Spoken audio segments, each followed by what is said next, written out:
It was a rainy Friday evening, the kind of night when everything outside felt cold and far away. For months, something had felt off between me and Elizabeth. I had always trusted her, my heart, my secrets, my life.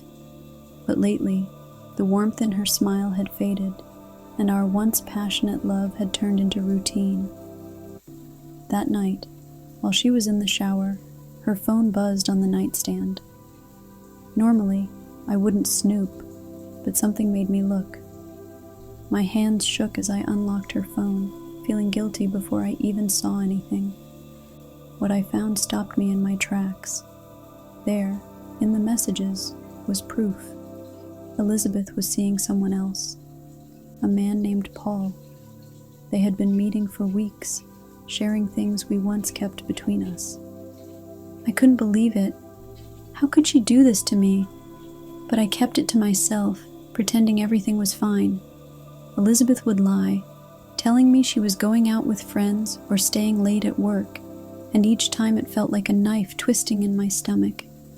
Anger, pain, and disbelief filled me, but I played along. I didn't know what to do, but I knew I had to wait for the right moment to confront her. One day, I reached out to Sarah. Elizabeth's sister had always been kind, always there for me when I needed someone. I told her I needed to talk, that I was going through something difficult. She came over without hesitation. We sat in the living room, sipping drinks in silence, until I finally told her everything: Elizabeth's affair, the lies, the hurt. Sarah's face went pale, and she reached out to comfort me. In that moment, I felt something I hadn't felt in months, a connection, not just from the grief, but something more. It was wrong, but it felt real. Just as we were caught up in the moment, the front door suddenly opened. Elizabeth walked in, drenched from the rain, her face flushed, likely from a night spent with Paul. When she saw us, me and her sister, in each other's arms, her expression froze.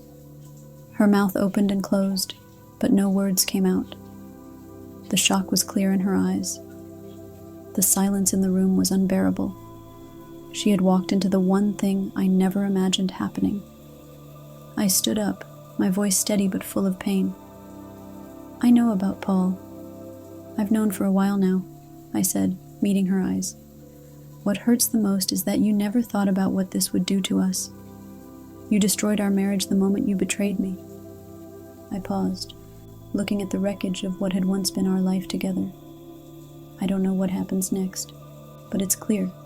We're beyond repair. Elizabeth's eyes filled with tears, but there was no anger in them, only regret. She dropped to her knees, sobbing. I couldn't bring myself to comfort her.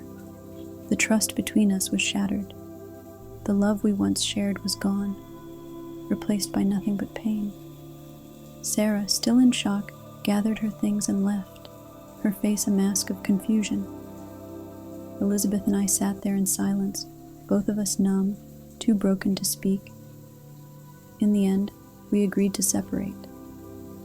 Elizabeth moved out, and we began the painful process of divorce. The days that followed were a blur. Elizabeth moved out, and we started the long, painful process of divorce. The house felt empty now, without her. I spent hours just sitting there, thinking about everything we had been, about the love that had once seemed unbreakable. Now it felt like a memory I could never get back.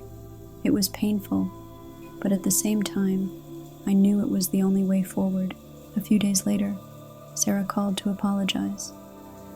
She told me she was sorry for everything, for what had happened between us, for the mess it had all become. But I couldn't blame her. I knew she hadn't meant for any of it to happen. We were both victims of Elizabeth's betrayal, caught in a moment of weakness. We had both been hurt in ways that no one could have predicted. In the end, there was nothing left but to move on. Elizabeth and I would never be the same. The trust we had built was gone, and I couldn't pretend anymore. Sarah and I, we never spoke much after that. She went her way, and I went mine.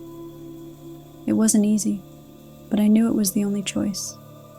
Life had changed, and now I had to find a way to heal, to rebuild.